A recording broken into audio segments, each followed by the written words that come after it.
Hello, ഇനി പായസം ഉണ്ടാക്കാൻ എന്തെളുപ്പമാണ്. വെറും 2 ചേരുവകൾ മതി. അതുപോലെ 15 മിനിറ്റ് കൊണ്ട് നമുക്ക് ഈസി ആയിട്ട് സദ്യ പാലട പായസം ഉണ്ടാക്കാം. ചെറിയ കുട്ടികൾക്ക് വരെ ഇത് ഉണ്ടാക്കാം കേട്ടോ. എളുപ്പത്തിൽ ഉണ്ടാക്കാൻ പറ്റുന്നൊരു കിട്ടു ടേസ്റ്റാണ്. അപ്പോൾ നിങ്ങൾക്ക് വീഡിയോ ഇഷ്ടമാവുകയാണെങ്കിൽ ഒന്ന് ലൈക്ക് ചെയ്യുക. അപ്പോൾ പായസം ഉണ്ടാക്കാൻ വേണ്ടിയിട്ട് ഇപ്പോൾ ഞാനിവിടെ ഡബിൾ ഹോസിൻ്റെ ഇൻസ്റ്റൻറ്റ് സദ്യ പാലട മിക്സാണ് എടുത്തിട്ടുള്ളത്. അപ്പോൾ ഇതും കൊണ്ട് പായസം ഉണ്ടാക്കുകയാണെന്നുണ്ടെങ്കിൽ നമുക്ക് ഈസിയാണ് കേട്ടോ. അല്ലാതെ നമ്മൾ പാലട പായസമൊക്കെ ഉണ്ടാക്കുമ്പോൾ കുറച്ച് ടൈം എടുക്കുമല്ലോ, പക്ഷേ ഇത് അങ്ങനെയല്ല. പിന്നെ ടേസ്റ്റ് വേറെ ലെവലാണ്. അപ്പോൾ ഇത് ഇൻസ്റ്റൻ്റ് ആയിട്ട് ഉണ്ടാക്കുന്നതുകൊണ്ട് തന്നെ നമുക്ക് പെട്ടെന്ന് ഉണ്ടാക്കാനായിട്ട് പറ്റും. പിന്നെ നമുക്ക് ഈ പായസം ഉണ്ടാക്കാൻ വേണ്ടിയിട്ട് പാല് മാത്രം മതി കേട്ടോ. ഡബിൾ ഹോസിൻ്റെ ഈ ഒരു പാക്കറ്റും പിന്നെ പാലും മതി. അപ്പോൾ നമുക്ക് ഈ കവർന്ന് പൊട്ടിച്ച് നോക്കാം. അപ്പോൾ സാധാരണ പാലട പോലെയല്ല കേട്ടോ, ഈ പാക്കറ്റിലുള്ള പാലട കണ്ട ഫ്ലേക്സ് പോലെയാണ് ഇരിക്കുന്നത്. അതുകൊണ്ട് തന്നെ പെട്ടെന്ന് കുക്കാവും. പിന്നെ നമ്മൾ ഇതിലോട്ട് ഷുഗറൊന്നും ചേർക്കണ്ട കേട്ടോ. ഷുഗറൊക്കെ ഇതിൽ തന്നെ ഉണ്ട്. നല്ല മധുരമുള്ള പാലട തന്നെയാണിത്. ഇനി നമുക്കിതിലേക്ക് വേണ്ടത് പാല് മാത്രമാണ് കേട്ടോ. അപ്പോൾ ഇതുപോലത്തെ ഒരു പാക്കറ്റിലേക്ക് നമുക്കിനി 1 ലിറ്റർ പാലാണ് വേണ്ടത്. അപ്പോൾ ആദ്യം തന്നെ നമുക്ക് പാലൊന്ന് ചൂടാക്കി എടുക്കണം. അപ്പോൾ അതിന് വേണ്ടി അടി കട്ടിയുള്ളൊരു പാത്രത്തിലേക്ക് നമുക്ക് 1 ലിറ്റർ പാൽ ഒഴിച്ചു കൊടുക്കാം. ഞാനിപ്പോൾ വാങ്ങിച്ചിട്ടുള്ള സദ്യ പാലട മിക്സ് 200 ഗ്രാമാണ് കേട്ടോ. 75 രൂപയാണ് അതിൻ്റെ വില. അപ്പോൾ അതിലേക്ക് നമ്മൾ 1 ലിറ്റർ പാലെടുത്താൽ മതി.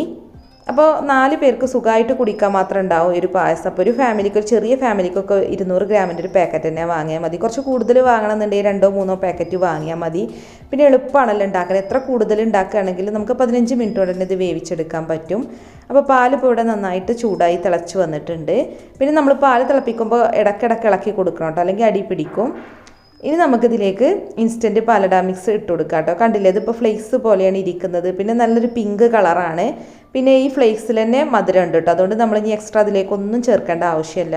അപ്പോൾ പായസം ഉണ്ടാക്കാൻ അറിയാത്തവർക്ക് ഉണ്ടാക്കാൻ പറ്റിയൊരു പായസമാണ് കേട്ടോ ഇത്. പിന്നെ പായസത്തിൻ്റെ ടേസ്റ്റ് എന്ന് പറയാൻ വേറെ ലെവൽ ടേസ്റ്റാണ് കേട്ടോ.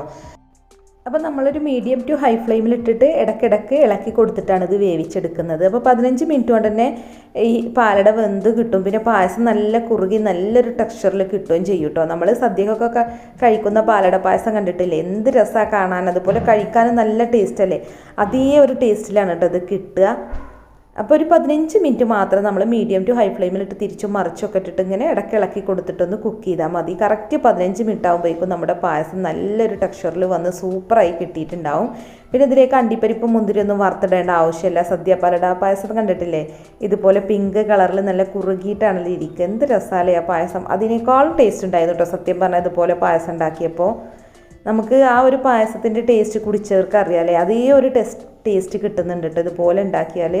ശരിക്കും പറഞ്ഞാൽ പായസം ഉണ്ടാക്കിയിട്ട് തികയാതെ വന്നു കേട്ടോ. ഞങ്ങൾക്ക് എല്ലാവർക്കും ഒരുപാട് ഇഷ്ടമായി. ഇപ്പോൾ 15 മിനിറ്റ് കഴിഞ്ഞിട്ടുണ്ട്. നമ്മുടെ പായസം നന്നായിട്ട് കുറുകി അടിപൊളിയായി വെന്തിട്ടിട്ടുണ്ട്. ഇനി ഫ്ലെയിം ഓഫ് ചെയ്യാം. എന്നിട്ട് ചൂടോട് കൂടി തന്നെ വേണമെന്നുണ്ടെങ്കിൽ നമുക്ക് സെർവ് ചെയ്യാം കേട്ടോ. കണ്ടില്ലേ, എന്ത് നല്ല തിക്നെസ്സിലാണ് കിട്ടിയിട്ടുള്ളത്. പെർഫെക്റ്റ് ഓക്കെയാണ് കേട്ടോ ഈ പായസം. അപ്പോൾ നമുക്ക് നല്ലൊരു സദ്യ പാലട പായസം കഴിക്കണം തോന്നുകയാണെങ്കിൽ വേഗം പോയി ഒരു പാക്കറ്റ് വാങ്ങുക. എന്നിട്ട് 1 ലിറ്റർ പാലും കൊണ്ട് ഉണ്ടാക്കിയാൽ മതി. അടിപൊളിയായിട്ട് തന്നെ നമുക്ക് പായസം കിട്ടും. അപ്പോൾ നിങ്ങളൊന്ന് ട്രൈ ചെയ്ത് നോക്കുക കേട്ടോ. ഓണമൊക്കെ ആകുമ്പോൾ പായസം ഉണ്ടാക്കാൻ നമുക്ക് അത്ര കഷ്ടപ്പെടാതെ എളുപ്പത്തിൽ ഉണ്ടാക്കാൻ ഈ ഒരു വഴി സ്വീകരിച്ചാൽ മതി. അപ്പോൾ നിങ്ങൾക്ക് വീഡിയോ ഇഷ്ടമായിക്കണമെങ്കിൽ ലൈക്ക് ചെയ്യുക, ഷെയർ ചെയ്യുക, കമൻറ്റ് ചെയ്യുക. പിന്നെ സബ്സ്ക്രൈബ് ചെയ്യാത്തവരൊന്ന് സബ്സ്ക്രൈബും കൂടെ ചെയ്യണേ. അപ്പോൾ മറ്റൊരു കിടിലൻ റെസിപ്പി ആയിട്ട് നമുക്ക് വീണ്ടും കാണാം. താങ്ക്